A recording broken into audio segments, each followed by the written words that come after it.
Praise the Lord. கர்த்தரும் இரட்சகருமாகிய இயேசு கிறிஸ்துவின் இனிதான நாமத்திலே வாழ்த்துகிறேன். கர்த்தர் உங்களை ஆசீர்வதிப்பாராக. கிருபையா இந்த நாளை காண செய்த தேவாதி தேவனுக்கு ஸ்தோத்திரம் உண்டாவதாக. யோபின் புஸ்தகம் 23வது அதிகாரம் 14வது வசனம். எனக்கு குறித்திருக்கிறதை அவர் நிறைவேற்றுவார், இப்படிப்பட்டவைகள் இன்னும் அநேகம் அவரிடத்தில் உண்டு. இந்த வார்த்தையை யோபு சொல்லும் பொழுது யோபு பரிபூரணம் அடைந்தவராக இருக்கும் பொழுது இந்த வார்த்தையை சொல்லவில்லை.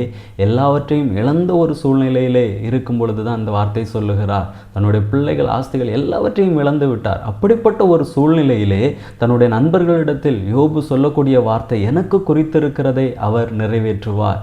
இவ்வளோ ஸ்ட்ராங்காக இந்த வார்த்தை சொல்ல காரணம் என்னவென்று பார்க்கும் பொழுது யோபின் புஸ்தகம் 19வது அதிகாரத்திலே யோபு ஒரு காரியத்தை சொல்கிறார். என் மீட்பர் உயிரோடு இருக்கிறார். என் பிள்ளைகள் மரித்து போயிருக்கலாம், என் பிள்ளைகளை இழந்திருக்கலாம், என் ஆஸ்திகள் எல்லாவற்றையும் இழந்திருக்கலாம், ஆனால் இவைகளை எல்லாவற்றையும் கொடுத்த என் மீட்பர் இன்னும் உயிரோடு இருக்கிறார் என்று சொல்லுகிறார். அந்த ஒரு நம்பிக்கை தான் யோபுவினுடைய வாயிலிருந்து ஒரு வார்த்தையை புறப்பட பண்ணுகிறது.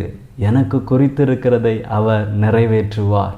நம்முடைய வாழ்க்கையிலே நாம் எல்லாவற்றையும் இழந்தவர்களாக நிற்கலாம், ஒன்றுமே இல்லாமல் இருக்கலாம். ஆனால் நம்முடைய வாழ்க்கையிலே சில காரியங்களை கர்த்தர் நிர்ணயம் பண்ணி வைத்திருக்கிறார். நமக்கென்று சில காரியங்களை குறித்து வைத்திருக்கிறார்.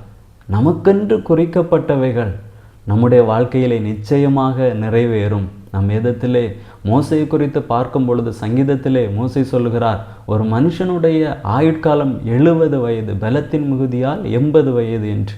ஆனால் மோசையினுடைய ஊழிய பயணம் எப்பொழுது ஆரம்பமாகிறது என்று பார்க்கும் பொழுது தன்னுடைய 80 வயதிற்கு மேலாக தான் தன்னுடைய ஊழிய பயணமே ஆரம்பிக்கிறது. மோசையை கொண்டு கர்த்தர் செய்ய வேண்டிய காரியம், மோசையினுடைய வாழ்க்கையிலே கர்த்தர் குறித்து வைத்திருந்த காரியத்தை மோசையினுடைய வாழ்க்கையிலே அதை நிறைவேற்றுகிறார். அதே போல தான் நம்முடைய வாழ்க்கையில் நமக்கென்று குறிக்கப்பட்ட சில காரியங்கள், நமக்கென்று நிர்ணயம் பண்ணப்பட்ட சில காரியங்கள் இருக்கிறது.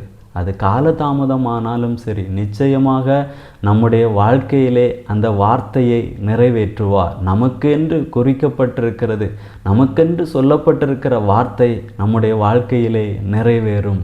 ஜெபிக்கலாமா? நல்ல தகப்பனே, உம்மை நன்றியோடு உம்மை துதிக்கிறோம், உம்மை ஸ்தோத்தரிக்கிறோம் அப்பா. இங்கே யோபு சொல்கிறார், எனக்கு குறித்திருக்கிறதை அவர் நிறைவேற்றுவார் என்று. அதே நம்பிக்கையோடு நாங்கள் வாழ அந்த வார்த்தை பிடித்து கொண்டு எங்களுக்கு குறித்திருக்கிறதை கர்த்தருடைய வாழ்க்கையிலே நிறைவேற்றுவார் என்கிற விசுவாசத்தோடு ஓட்டத்தை ஓட கர்த்தர் எங்களுக்கு நல்ல கிருபைகளை தந்தருளும். உம்முடைய நாமத்தை மகிமைப்படுத்தும், ஆசீர்வதியும்.